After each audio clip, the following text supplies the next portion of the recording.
Penindasan Sang Presiden terhadap Rakyat di Tanah Melayu. Oleh Mehmet Hakim Pengamat Sosial dan Pertanian, Wanhat APIB dan FTNI.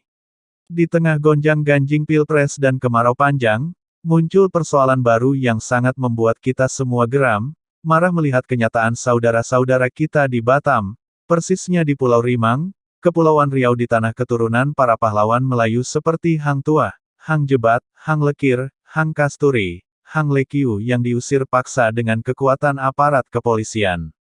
Konon kabarnya areal yang telah ditempati oleh masyarakat lokal Melayu di sana sejak tahun 1834 jauh sebelum kemerdekaan RI. Pengusiran tersebut ditandai dengan adanya tembakan gas air mata, penduduk luka-luka dan beberapa orang pemuda ditahan. Ternyata di belakang proyek bernilai 381 triliun itu dilakukan PT Makmur Elok Graha MEG, anak perusahaan Arta Graha milik Tommy Winata. Lagi-lagi salah satu dari 9 naga ini telah memperalat presiden dan polisi, sebagai eksekutor pengambil alihan lahan tersebut. Apalagi menurut Presiden Jokowi, masyarakat yang diusir tersebut tidak diberikan ganti rugi, pantas saja rakyat melawan. Investor mungkin ingin mendapatkan areal tersebut dengan sangat murah, cukup dengan memanfaatkan presiden dan aparat kepolisian. Sungguh ini perbuatan yang jahat. Ini merupakan penjajahan baru lewat presiden yang dipilih oleh rakyat, dan mungkin termasuk rakyat yang diusir adalah pemilih Jokowi. Tommy Winata tentu tidak sendirian, di belakangnya banyak para petinggi dan mantan petinggi, yang bersedia melakukan apa saja jika diminta oleh cukongnya ini. Bisnis.com, Batam, tanggal 10 September tahun 2023 menulis, sebanyak 3.000 kafling di Dapur 3, Cijantung, Pulau Galang, akan menjadi rumah bagi warga Pulau Rempang yang bersedia direlokasi, imbas dari proyek pengembangan Rempang Eco City. Satu rumah yang kena gusur akan diganti dengan satu rumah tipe 45 bernilai 120 juta rupiah. Begitu juga tanah pun diberikan seluas maksimal 500 meter persegi.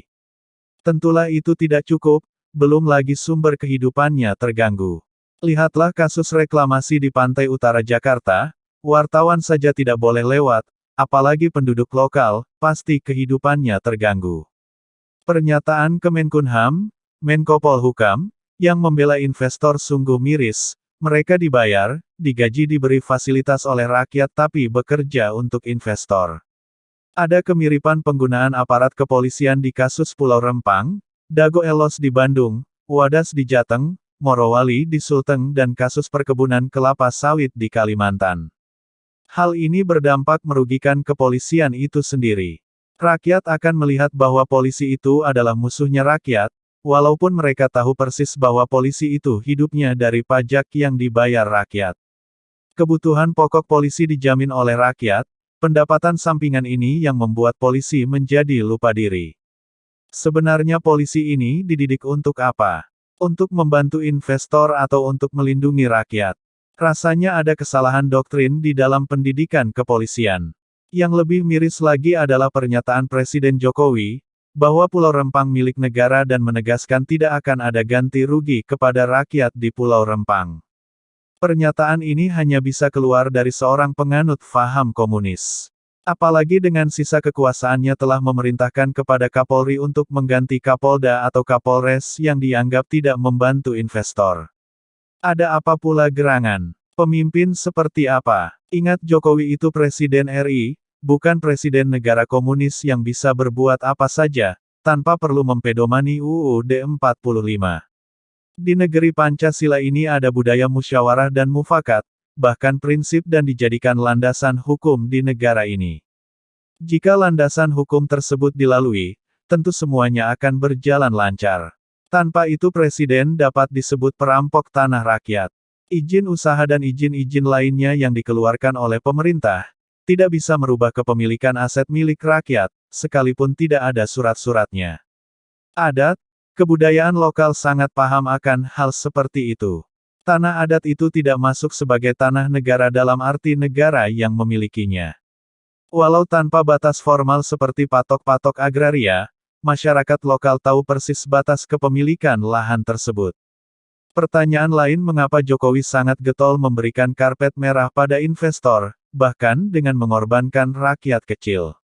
Apakah Presiden secara pribadi mendapatkan keuntungan di dalam proyek-proyek tersebut? Kita tidak tahu, yang pasti sebentar lagi masa jabatan Presiden akan berakhir di tahun 2024, tidaklah pantas mengenjot investasi yang jelas menguntungkan pengusaha, dengan mengorbankan rakyat setempat. Jika kasus Pulau Rempang, kasus Bandung Elos, kasus Wadas, dan lain-lain berjalan lancar, para pengusaha Cina ini akan semakin buas menguasai lahan rakyat di negeri kita. Mereka cukup membayar pejabat dan aparat, dan sekedar biaya hiburan untuk penduduk setempat. Sepertinya rakyat Indonesia harus segera sadar dan menolak, seperti yang dilakukan oleh rakyat Melayu di Kepulauan Riau. Memang sebaiknya Indonesia dibangun dengan memperhatikan kearifan dan budaya lokal, bukan dengan membawa budaya luar ke dalam negeri.